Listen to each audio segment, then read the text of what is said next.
बड़े लोग तरावी में खड़े होने के लिए परेशान से हो जाते हैं। ये बच्चा बराबर कुरान सुनता है और खड़ा होता है, क्या बात है? तो उनके वालिद ने मुझसे कहा, हजरत कई पारों का हाफिज है, इसलिए यहाँ कुरान सुनने के लिए आता है। हमारी भी ख्वाहिश ये थी कि हमारे शहर में भी और हमारी रियासत में भी कुरान बेहतरीन पढ़ने वाले बने और छोटी छोटी उम्र में कुरान अल्लाह रब्बुल जलाल उनके सीने में महफूज फरमा दे। अल्लाह का बड़ा फजल है कि यहाँ ये सारी खिदमत अंजाम पा रही है।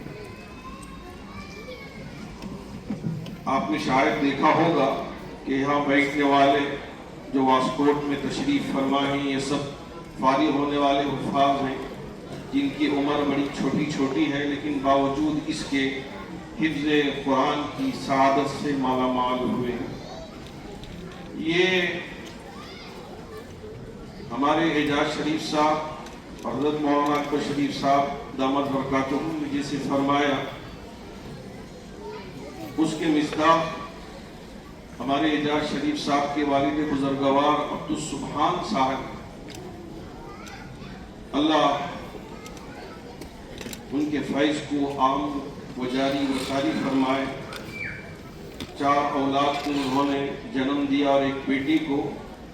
सबों ने माशाअल्लाह दीनी माहौल में असरी तालीम का इंतज़ाम फरमाया और हमारे शहर में 7 ब्रांचेस कायम किए और पूरी रियासत में 19 ब्रांचेस को कायम कर लिया और शहर में इन 7 ब्रांचेस में 9000 बच्चों तक तालीम पा रहे हैं।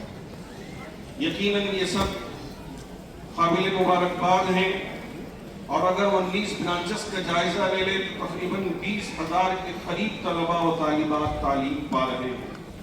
अल्लाह सबको कबूल फरमा ले और जहाँ वो दुनियावी तालीम में तालीम पा रहे हैं लेकिन उनका अकीदा दुरुस्त हो जाए और वो सच्चे अकीदे के साथ, ईमान के साथ, इस्लाम के साथ अपनी खिदमत भी जारी व सारी रखें और यहाँ से तशरीफ़ ले जाएं। वो माँ जी हाँ जिसने जना था और फ़लस्तीन की उन वादियों में ज़ख्मी हो गया था, मासूम सा बच्चा था छोटी उम्र का। जब डॉक्टर ने उससे कहा आपके ज़ख्मों के लिए मेरे पास इंजेक्शन दस्तयाब नहीं है जिससे मैं आपको बेहोश कर सकूं, कैसे ऑपरेशन करूं? तो उस बच्चे ने अरबी ज़बान में जवाब दिया था, डॉक्टर साहब मैं कुरान की तिलावत करता रहूंगा, आप मेरा ऑपरेशन करते चले जाए।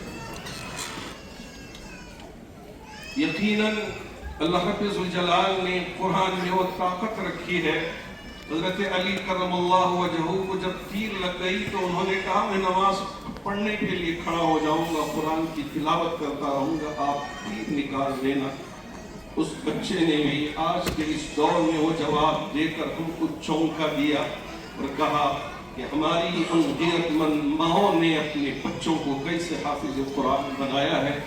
आज मैं उन तमाम माओं को जिन्होंने यहाँ हिफ्ज़ कुरान की दौलत से अपने औलाद को माला माल फरमाया है, सबको सलाम पेश करता हूँ और दुआ करता हूँ कि अल्लाह आपके जज्बे को और इसी तरह आपके शौहरों के जज्बे को, इनके वालिदैन के जज्बों को बेइंतहा कबूल फरमाए और हम सब के लिए जन्नत में पहुँचने का रास्ता आसान फरमा दे।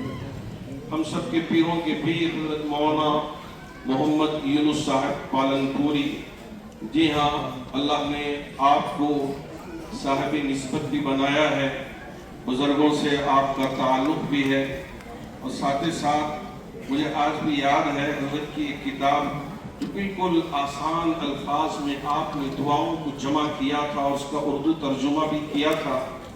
मोमिन का हथियार, सुबह और शाम मसनून दुआओं का एहतिमाम। इस सिलसिले में हमने भी उसका अंग्रेज़ी ट्रांसलेशन करके जामा मस्जिद से नश्र व इशाअत किया था ताकि कौम इससे फ़ायदा उठाए। और ऐसे ही अल्लाह का बड़ा फजल है कि मैं यहाँ आ रहा था तो हज़रत फरमा रहे थे कि कुरान का तर्जुमा भी जो आसान फहम ज़बान में मैंने लिखा है वो भी पूरा हो चुका है। हमारे बन्नूरी टाउन के हज़रत मौलाना मोहम्मद यूसुफ साहब बन्नूरी टाउन रहमतुल्लाह अलैह से सवाल किया गया कि क्या रियाजुल कुरान को पढ़ा जा सकता है, इसलिए कि ये पूरे आलम में माशाअल्लाह दस्तयाब है। तो हज़रत रहमतुल्लाह अलैह ने जवाब में तहरीर किया है कि बर्र सगीर की और हिंदुस्तान की और पूरे आलम की मशहूर और मारूफ शख्सियत का लिखा हुआ तर्जुमा है, इसलिए शौक से पढ़िए और जन्नत में जाइए। अल्लाह करे कि अल्लाह रब्बुल जलाल हज़रत ने जो कुरान की खिदमत फरमाई है उसे कबूल फरमाए। इसी तरह बिखरे मोतियों को 4 जिल्दों पर हज़रत ने तहरीर फरमाया है, पहली जिल्द, दूसरी जिल्द और माशाअल्लाह एक जिल्द भी 200